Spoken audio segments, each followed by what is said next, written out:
P. Diddy claims he is nothing like Mr. R. Kelly, but will he suffer the same fate?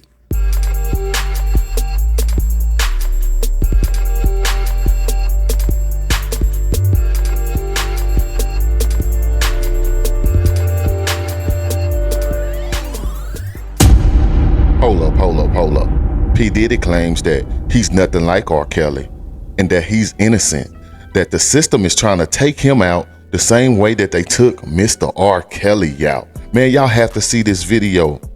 Bruh, R. Kelly is sitting there pleading his innocence, breaking down. Was it an act? Was he trying to make himself look like the victim? Will Gayle King go on to interview P. Diddy Combs? Or will P. Diddy Combs remain silent? Hey man, if you haven't subscribed, make sure you hit that subscribe button and the notification bell so you can get updated every time we drop this juicy juice. Don't forget to like and share the video as well. Drop down in them comments. I want to know your thoughts and opinions on this. Let's revisit. I'm very tired of all of the lies. I've been hearing things and seeing things on the blogs and I'm just tired. What are the lies that you're hearing that disturb you most? Oh my God. All of them. Got little girls trapped in the basement, helicopters over my house, trying to rescue someone that doesn't need rescuing because they're not in my house, handcuffing people, starving people. I have a harem, a cult. I don't even really know what a cult is, but I know I don't have one, Have you done anything that you regret? Have you done anything wrong? Lots of things wrong when it comes to women that I apologize, but I apologize in those relationships. At the time I was in the relationships. Have you broken any laws when it comes to women? Absolutely not. The 6-part series interviewed 50 people, family members, your former tour manager, numerous women who all claim that you abused them. Yeah. Are you saying everybody in that documentary was not telling the truth about you? Everybody? If you really look at that documentary, which I'm sure you have, I have. Everybody said something bad about me. Nobody said nothing good. They was describing Lucifer. I'm not Lucifer. I'm a man.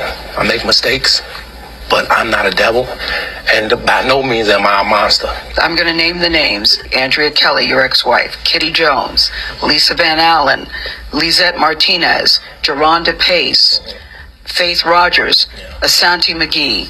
You're saying everything they said in that documentary about you is not true. They are lying on me. Why would these women say the same thing about you, that you are controlling, that you are abusive, that you tell women when to eat, when to go to the bathroom, when they can sleep, where they can dress? Why would all these women tell these different stories about you if they were not true? And they don't know each other. That defies logic to me. Right. Until you hear the explanation. You can start a rumor on a guy like me or a celebrity just like that. All you have to do is push a button on your phone and say, so-and-so did this to me. R. Kelly did this to me. And if you get any traction from that, if you're able to write a book from that, if you're able to get a reality show, then any girl that I had a relationship in the past that it just didn't work out, she can come and say the same exact thing. Are you blaming this on social media? I'm talking about the power of social media. In 2008, R. Kelly was found not guilty on 14 counts of child pornography after prosecutors in Chicago failed to convince a jury that he was a man seen in a sex tape with a girl as young as 13. What do you want to say to your fans? Last month, Kelly was indicted again, this time charged with aggravated criminal sexual abuse of 4 women, including 3 who the charges say were minors at the time. Have you ever had sex with anyone under the age of 17? No. Never? No. I have to tell you, it's so hard to believe that based on all that we've read and what the women have said about you. What the women said about you. What women said about me. So nobody's allowed to be mad at me and be scorned and lie on me. So they're lying on you. That's your explanation. They're lying on you. Absolutely.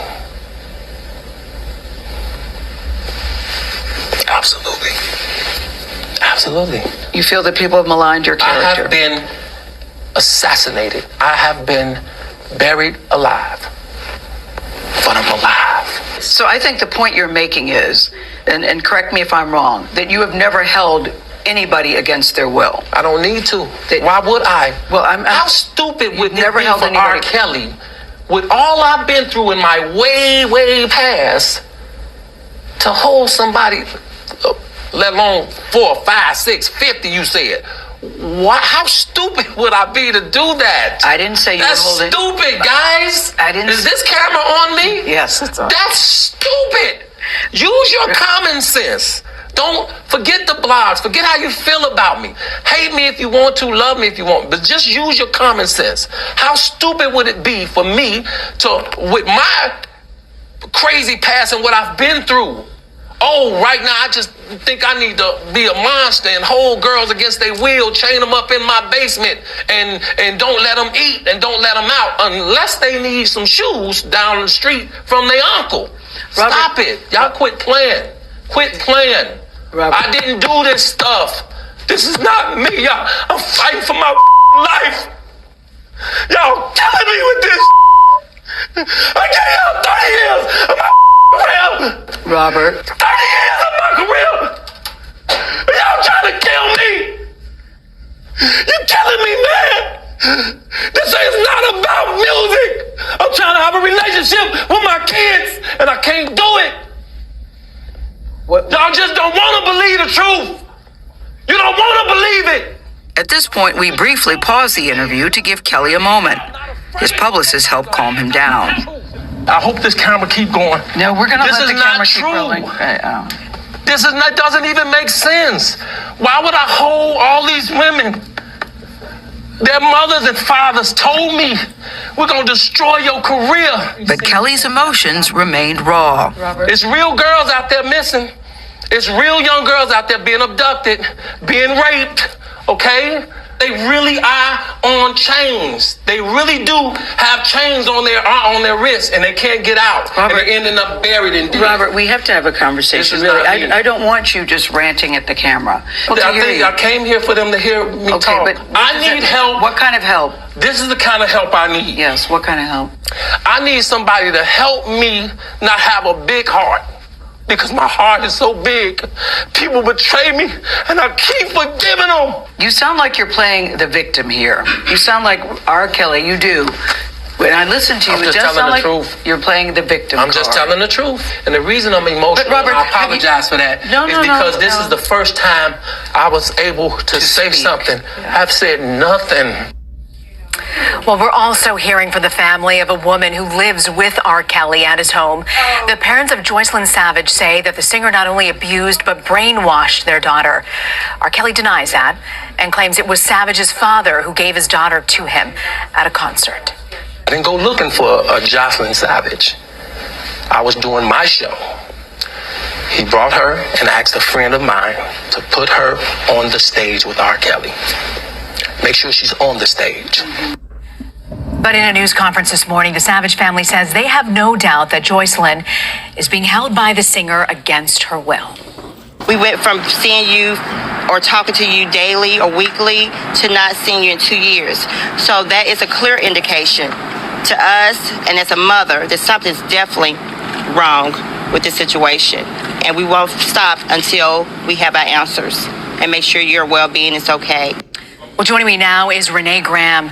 She's an associate editor and columnist at the Boston Globe. Renee, I know you've been following R. Kelly's story very closely. I'm so grateful you could join us today. From Gayle King's interview, what really stood out to you, Renee? You know, what was shocking to me about the interview is I think that R. Kelly and his people perhaps thought this would be able to paint him as a more sympathetic figure. And if that was the goal, I think it failed miserably. It came off looking like the latest chapter of Trapped in the Closet. You know, he was unhinged, he was overwrought, he was evasive. So you know, that's what really came off to me. It came off as someone who was trying to manipulate the audience the way he allegedly has manipulated these women. You know, it was remarkable. So many people are commenting about Gayle King and her composure. She actually was speaking to my colleagues, Vlad and Anne-Marie Green, earlier this morning, saying at no point did she feel that R. Kelly was going to threaten or harm her. But a tweet that you mentioned this morning kind of caught our attention, and you say, now we see exactly how R. Kelly behaves when challenged by a woman. That was your tweet. Now we see exactly how R. Kelly behaves when challenged by a woman. What does this say about his track record, and what did you mean by that tweet? Well, you know, in Surviving R. Kelly, we heard women talking about not just sexual violence, but physical violence, and how if they didn't like the right basketball team, they would be slapped, they would be hit. And this sense of domineering and control, being domineering and controlling. And that's what it felt like a little bit today. He is towering over Gayle King, who is sitting there being the consummate pro as he is sort of screaming and flailing and crying and this whole sort of dramatic performance. And it just made you wonder that if that's what he does on camera, you know, what is he like when nobody's looking? Yeah, and you know, at one point, Gayle tells him, you know, Robert, I want to have a conversation with you, and he kind of calms down and he turns to her and says, I hope the camera's still rolling. And she says, yes, it is still rolling. But you know, despite all of this, Renee, you mentioned that after the release of Surviving R. Kelly, streams of his music on Spotify increased 16%. R. Kelly does have a fan base. They've shown up after he's been released from jail. But based on the reaction to this interview, what do you think the court of public opinion has to say? I do think there may be a bit of a shift. I think it did make a difference when his longtime record label dropped him. I think that there's a sense that, you know, it isn't just about the money anymore with R. Kelly, that as someone to be affiliated with him, he's a bit of a liability. So, you know, he may get another bump on certain streaming services, and there may be a curiosity factor there. But I want to believe that the career R. Kelly has had for the last 30 years is effectively over. Much has been written sort of about the progress within this Me Too era. You've argued that the voices of Black women have been left out. Do you get the sense that people will now take their voices more seriously?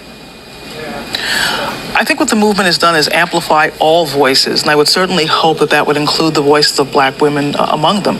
You know, the thing we also have to get back to at R. Kelly's, these allegations have been out there for 25 years, a quarter of a century, and it seems like no one has ever really listened. They're listening now. People paid attention when he was arrested. People watched the documentary, and people certainly watched Gayle King's interview with him this morning. So I have to think that their voices at last will be amplified, but it shouldn't just stop with the Kelly accusers. I hope it happens to other Black women as well. You know, the unfortunate part of the Me Too era, Renee, is it takes moments like these to re-enter the public consciousness, to remind people again over and over again. How do you keep the attention up on a serious issue like this without having these explosive moments to get the world to sort of pay attention? Well, I think, you know, there has to be a kind of societal shift with Me Too, and I think that's exactly what Tarana Burke had in mind when she founded this a decade ago. You know, it's about these big moments, but it's also about creating safe spaces where victims can tell their stories without repercussions. And I think that's what this comes down to. If it's just a sort of moment where it's R. Kelly on TV and flailing, but a woman in her office or a woman who works in a restaurant or a young man on his hockey team feels like he still has to keep that secret, then the movement isn't doing what it should be doing, and we're not responding to the movement the way we should be. Are you optimistic, Renee, about the future? Cautiously. Cautiously optimistic. Renee Graham, we're always so grateful. We love having you on CBSN. Thank you for joining us. Now, y'all already know I got one question. Y'all already know I got one question. What is really going on? Will P. Diddy Combs suffer the same fate as Mr. R. Kelly? Are we seeing a repeat of what Mr. R. Kelly went through? Are we seeing a repeat of what Bill Cosby went through? Has P. Diddy's past finally caught up to him? He's saying that the industry is trying to take him out the same way they did R. Kelly, and he's nothing like R. Kelly. He's saying he's an innocent man. Did he have a good time at his parties and turning up? Sure he did. Everyone knows that. What will they uncover in the evidence? Will other high-profile people go down as well? The industry's been real quiet lately. People are wondering why. They're saying that it was other celebrities involved, politicians, multiple pastors. I mean, the list goes on and on and on. The things that go on behind closed doors in the high profile life of these celebrities, the rich and the famous. Will P. Diddy get away? We're looking to see. R. Kelly didn't get away. They are going to proceed to uncover everything that they need to uncover. And it's not looking real good for P. Diddy. I was go ahead and say that. It's not looking real good for P. Diddy at this point in time. Anytime that you get raided by government agents, the FBI, Homeland Security, whoever it is, CIA, it's not a good thing, because one thing the government doesn't do is waste their time. And matter of fact, they build over the years, collecting data and evidence, and then they drop the bomb and they come get you. The only thing that P. Diddy Combs has going for him right now is that he hasn't been arrested. And that makes you think, do they really have anything on this man? Because if they did, you would think that he would be in custody by now. You would think that he would be in custody by now if they had any kind of evidence linking him to these allegations. And these are some big allegations. You're talking about sex trafficking. You're talking about all this stuff, but there has been no arrest. With Mr. R. Kelly, witness P. Diddy Combs go down the same way that he went down? Or will P. Diddy escape? And we say these things. These allegations are from decades and decades ago. The same with P. Diddy Combs, the same with Mr. R. Kelly, the same with Bill Cosby, the same with T.D. Jakes. Where there's smoke, there's fire. That is all I'm saying. I want to know your thoughts and opinions. Drop down in the comments. Let me know what you think about this, man. Hey, if you haven't subscribed, make sure you hit that subscribe button, man, and that notification bell so you can get updated every time we release a new video. Hey, I got one question only. What is really going on?